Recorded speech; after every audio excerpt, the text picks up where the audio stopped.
And there we go, up and running, our first at night Triumph Tuesday. Good evening, everyone. This is Carol Sue, aka Naughty Boss, live from a chilly northeast town. I'm freezing my buns off, and I'm with two. Sisters, hey, good evening, everyone. I almost said good morning. This is I Janice, know. aka Wellness Diva 5.0. Holy moly, who turned the heat down? It is wicked cold in the Northeast, as we all know, and we thought we would do our first nighttime Triumph Tuesday. Maybe some hot topics involved. Who knows? We just don't even know what's going to happen. Hey, Sandy, thank you so much for signing on. And you know what? The best thing about doing something like this is it's not only fun, but you know what? Maybe it takes us a little bit out of our, I don't want to say our comfort zone, because gosh, we've been doing this. This is our 400th and first Yeah, episode. 401. Yeah. 401. So pretty impressive. That's a lot of chit chat time. And as we say in the on Triumph Tuesdays, you know, the triumph is not so much what you did not complete, because it's not about that. It's what you thought, you know, maybe you were turned in a different direction, you pivoted in a different direction, and you're like, okay, well, I didn't get that done, but I got this done, and this is fantastic. So that's what we want to kind of share with you. And I don't know, do you have any hot topics? Excuse me. Well, there's a lot. First, I am freezing my butt off. You know, it's so funny when you would go from one type of weather to another. And mind you, this time of year in Florida, you know, we do have periods of coolness. So we did have, you know, we were in the 70s this past week. It's supposed to get up into the 80s, but actually yesterday on Valentine's Day, it was a beautiful sunny day, and it was only 64, but there was a really high breeze to it. So, you know, we were joking around. I said, I guess it's just getting me acclimated to fly up north. But you know, and it is funny because really, you know, when I think over the last year and a half or so of traveling back and forth as much as I have, the cold has never really bothered me until this particular winter. So, you know, I believe obviously my blood must have finally done the traditional thinning out when you go down south. And so, yeah, I'm trying to triumph over this chill within me. But, you know, the whole weekend was filled with family, you know, really getting my stamina back and really getting back on, you know, eating in such a way that I wasn't just really living on rice cakes and banana and just juicing. So really the last 3 or 4 days, you know, it's a struggle when you're not used to eating the bigger meals. And then of course now you get company and family coming over. So I'm, you know, triumphed over, you know, my body had to go through a few changes over the last couple of days, because what happens is you got company and guess what happens? You go out to eat, right? And we always talk about that we're not in control of, say, how a chef cooks, what they add in for salt, spices, butter, things that I don't normally eat or I don't cook with are totally off the table. Now, you know, I can, you know, ask for certain things to be cooked a certain way. So, that's to my advantage. But then you know, you kind of battle that, you know, and anyone that can relate to a transformation battles that. Okay, now you're out in the public, you're out at a restaurant, you're choosing different things from the menu. You want to make the healthiest choices to keep on track. So I still ate healthy, but I had a few meals that were a little bit richer than my body's used to at this point. So I had to go through a couple days of like where my stomach wasn't feeling the best, but I got through it. You know, I made sure that I was getting more, you know, getting some fluids in and trying my best to still stick with what I knew for what was in my control, like at home, knowing that when I went out sometimes it's not in your control. And that's a tough balance. Anytime you go away, anytime you're on a vacation, or if you're in the midst of a transformation. So that's what I triumphed over. But hot topics. Oh, there's a lot of hot topics going on. I just, again, I don't watch the news. I get the alerts here and there. And I thought, there was a kind of a humorous piece to this, but a not so humorous piece to it. Being on the airplane, obviously, I was catching up on news pieces of news alerts, and of course came over, which, we talked about, that, avocados are now banned from Mexico. And, they talked about the Mexican president, how he's not too happy about this. Talked about the cartel, this and that. And then I thought, here, everyone, and the joke was Biden's, boycotting avocados, but yet illegal people, depending on where they're from, can just come right over. So it was kind of comical in that way to hear, but actually the part that wasn't comical was to finally get an update, a truer, more realistic update of how many illegals have come over, and it's well over 700,000. I mean, we're pushing 1 million. And, what they're saying, how they're transported, they're not doing, the administration is following one legal stance, but they're trying to back away from it. Yet they've never taken a stance. They're not doing anything to address this issue.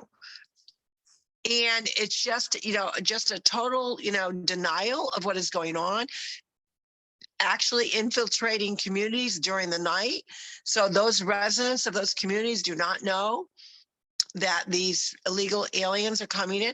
And let me be clear, we're not against someone coming over and becoming a citizen the legal and right way, but that's pretty scary to know that we are almost 1 million in a year since his presidency. That's, and again, it's around 700,000. So we're not quite to the 1 million mark, but hell, we're coming pretty damn hot and close to it. Well, that's interesting because I just heard the other day that it was the number's more toward 2 million, but whatever number it is, I mean, it could be 10. Like, the point is somebody's still trying to get to the root cause, which is annoying. And I don't want to get into too politically correct or incorrect, however you want to say it, but I do believe that our southern border needs to be protected, and maybe there may, well, not only that, it's the people that they are confiscating as well. I mean, they just caught a guy, and I can't remember where it was. It might be the Texas border. He had $850,000 worth of fentanyl pills on him. And in addition, they have also, and I believe actually this might have gone into Arizona, and I can't remember where they were talking about. A lot of them repeated sex offenders. And then, of course, you just heard this latest, you have all that going on. And then you have what's going on in New York, where they've really eased, kind of, to me, it's like catch, caught, release, just release them out back to the public. And that horrific attack on that young Asian woman who was stalked by this guy who apparently was arrested 45 times. He had 3 ongoing serious criminal cases. He stalked her into her apartment. She screamed for help. He barged in and he stabbed her over 40 times. The police got there because she was yelling, and I guess neighbors heard her yelling, called 911. The police even heard her yelling, but by the time they got to the apartment, she succumbed to her injuries. The guy that has been caught, released, like, I don't know what's going on in New York. And the attorney general up in Buffalo or wherever Albany, wherever the heck he's from, is sticking to his guns about, no, these aren't really serious crimes. Well, I call an assault a serious crime, and that he's been charged with that and arrested with assault many times. And I believe one of them was a very young girl, like a child. Um, I don't know what's going on in this world. It's just craziness that these cities have, people, their citizens want to feel safe. How can you feel safe under those circumstances where they're, and the other key piece that he's doing, he is going to abolish life sentences. So a guy like this, if he was to get convicted and should be for life, especially with his rap sheet, which is pretty lengthy, he could get out in 20 years. And he's only, what they say he was 27 years old. He could be out at 47 years old. And guess what? Do it again. It's getting beyond ridiculous. And there's a lot of words that I could use, which I will not. When somebody breaks the law, they should be punished for it. Period. End of discussion. You're breaking the law. You're breaking the law. Like, I don't know what more to say about that. So going from the southern border to the northern border, Convoy City, and I just, what I want to say about that, what's going on at the Canada border, from what's been happening these last couple weeks. How do you go from, these hard workings, and as somebody said, the salt of the earth people who were deemed essential workers. I think I'm using the wrong terminology, but they were deemed essential. No, they're essential workers. And now they're being demonized by their tyrant leader, and then with the funds that have been raised and TD Bank, Yeah. It's just like, what in the flippity flip? Well, Trudeau is truly, it's fascism. He's a fascist. And the bottom line is, truckers didn't, for the most part, don't have any contact with anybody. They load up their truck, they go deliver the goods. Usually you go to a receiving area to receive the goods, and they have their people, with his assisting, but, taking the goods off. They have limited contact. We already know that masks don't work, and mandates don't work. And it's not a question of, anti-mask or anti-vaxxer. It's anti-mandate. There is such a thing about one having the decision process to make for themselves on their own body, their own health, their own wellness. And we talk about that all the time. If everyone's so concerned with health and wellness, why are we not addressing, the bigger problem, which is heart disease, which is obesity? Why do we still have Burger Kings and McDonald's hanging around, right? What would the frequent burger, users say if there was a passport by weight? So in other words, if your BMI, here's the scale, let's get you on the scale, let's check your BMI. And if it's, over a certain percentage, you can't go in and stuff your face. So I'm sure a lot of people would get indignant over that, and it's not to say that the virus wasn't real. We know it was real. We know the variants are real, but if you notice, the variants now are, kind of, I would say, dissipating. The numbers are showing that, especially in the Northeast, the numbers are just dropping quite rapidly. It does not say that, your heart breaks for those that lost their life. But a lot of people that sadly did lose their life had some sort of comorbidity, whether it's overweight, they could have had asthma, they could have had autoimmune issues, they could have had heart issues. But a lot of it really was, the big factor was obesity. And we don't hear anything about therapeutics. We don't hear anything about getting healthy. And when you're in the health and wellness industry, like the two of us are, that's frustrating as hell, because they're not addressing that the main issue for many people that succumbed to this virus had to do with that their bodies could not handle fighting off the virus in such a way, if their bodies were in the condition they were in. If their bodies were in a healthier state, they may have had a better shot. Now, it doesn't have to just do with obesity, but that's one of the huge main factors. No one addresses it. But you're going to mandate those that are getting the goods, the supplies, to the chains, to the hospitals, to the stores. Those are the people that you're going to penalize. You're also penalizing the medical industry, the nurses, the doctors, the police officers, the firefighters with these mandates. People should be able to have a choice in making a decision for their own health and wellness, for themselves and for their family. So you've got a fascist in Canada who, now is declared martial law. Who knows how that's going to go. Now, if you also noticed, I don't know if you noticed this, that DC, and I believe it's,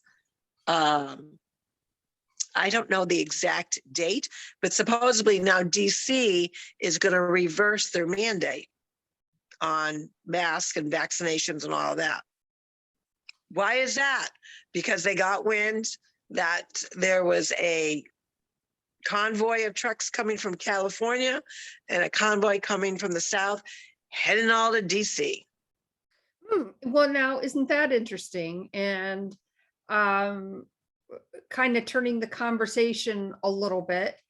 Another topic that I wanted to chat about was, obviously there was a lot of news yesterday with the Super Bowl, and I forgot the LA Rams. Oh my God, his name escapes me, but obviously they won the Super Bowl, and then he proposed. So I thought that was very sweet to, his girlfriend. I loved seeing stuff like that. And then what I thought was very interesting was a news report came out today and said that as people came into SoFi Stadium, they were handed out COVID tests. And guess what? The COVID tests are from China. So I kind of laughed at that one. And then, of course, the other thing with that was news. I can't even call him governor, but he is the governor. Governor Newsom, with the mask mandate, and you have 70,000 people at the Super Bowl, and rules for thee and not for me. A lot of the different actors and celebrities or whatnot that are kind of pushing, wear your mask. And then of course they're all celebrating without the mask. Like, I don't care, but here that's just hypocrisy. So I find that very annoying. So I guess I do care in a way.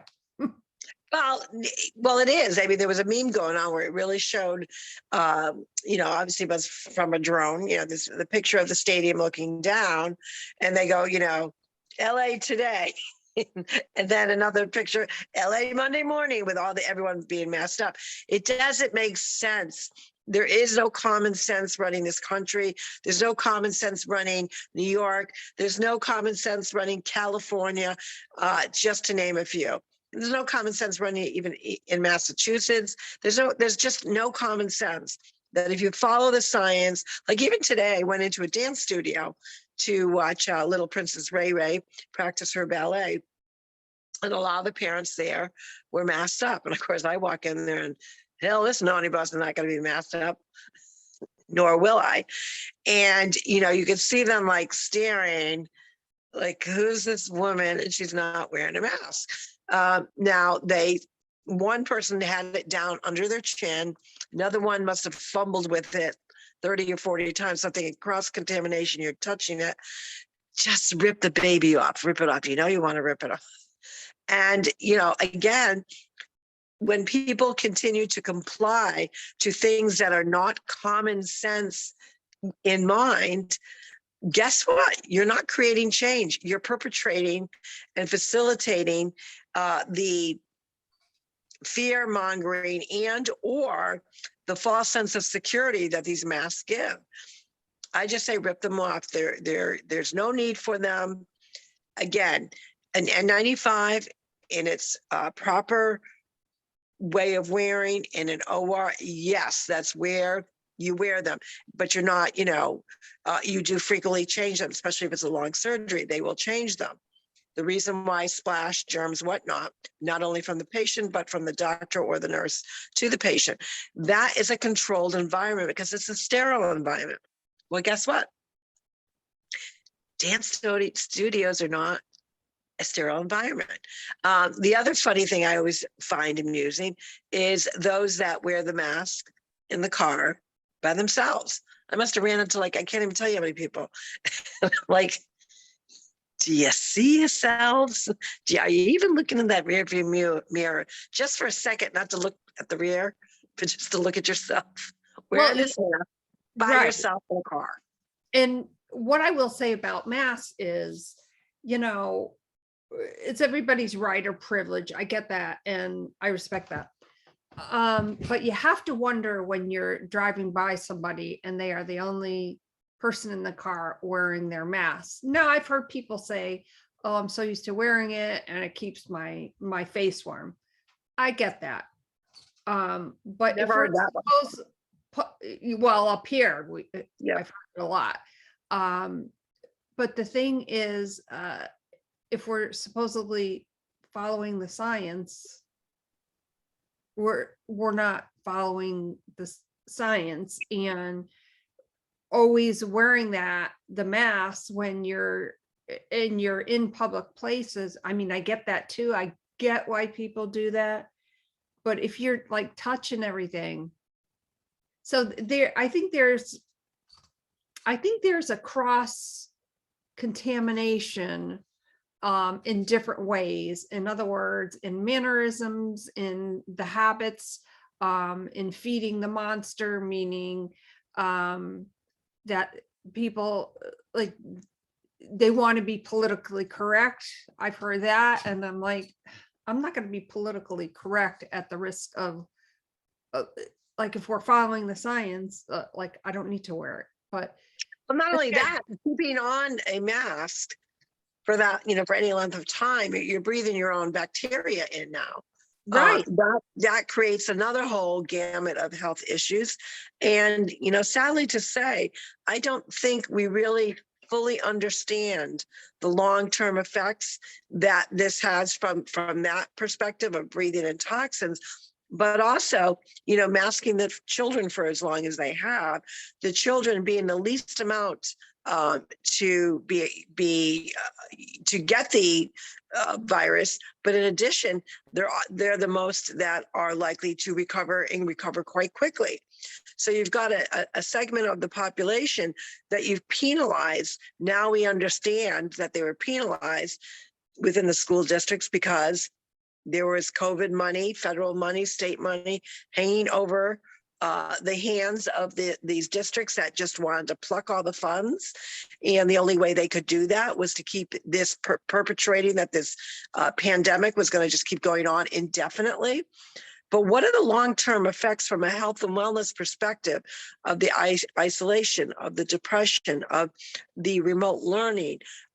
You're finding now that parents are getting more involved because they start seeing what's going on.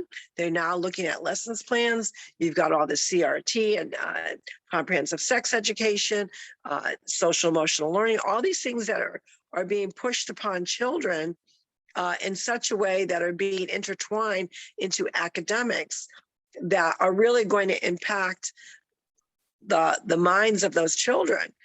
Let's stick to academics. Let's get them back healthy. Rip these masks off. Now, supposedly in Massachusetts, the effective day for them to not wear the mask is February 28th, which will fall a week after, I believe, of this areas, because New England is kind of weird where, New Hampshire will have 1 week as their vacation, Mass, Connecticut, they're all different weeks. But in the state of Massachusetts, the first day of school back for them, or that time period, is February 28th. And I said, everyone's all excited. I said, I wouldn't put it past them to say, ooh, now that they were, off a week, we've got a slight little surge, masks got to go back on. Like, I don't trust, the government, the state government in this particular state at all. And I don't even trust the local government for that matter. But the bottom line is, it does impact our health and wellness. I feel terrible for these children, what they've been through, and we truly do not know the long-term effects of what this is going to cause. I mean, I look at my grandson, and I think he went to kindergarten for 6 months, and he remote learned for another, 5-6 months, and then, he was pulled because the mask mandate kept being prolonged. He has missed out of the early first of his life of going to be able to go to school, have all those first. He's sadly, his elementary school, he was only in attendance for 6 months. Now he might go back for the last 3 months, depending on what they're truly doing with the mask mandate, but he might not go back. So he has missed out on his total elementary years of going to that school, a school that both his parents went, because those in charge, while yes, I understand they've got to follow the state's guidelines, they didn't even fight for the district. They just threw their hands up. And the reason why I know they didn't fight is because they wanted the money. It was more important that they got their money, and it was to a tune of over $4 million, versus fight for the rights of these children. And I think that's sad. Yeah, that is for sure. And on that note, we hope that you enjoyed this nighttime bed story, or however we want to refer to it as. We're shaking it up a little bit, and I will not sing that song. So anyways, my name is Janice, aka Wellness Diva 5.0, and I am with TwoSistas, and this is Carol, so aka Little Chilly, up north for a little bit, getting the cool, fresh air, which is, excuse me, not always good for my cough. That is okay. We'll deal with that. But we will see you tomorrow for Wellness Wednesday, one of my favorite days of the week, back in the morning hours. And then you will see us on Thursday night, same thing. So we're changing things up, shaking things up, but you can rest assured that we will let you know when we're going on. And you know what? Bottom line is, you can always catch us on the replay too. You guys have a great night. We will see you tomorrow. TwoSistas signing out on this Triumph Tuesday evening. Bye, everyone.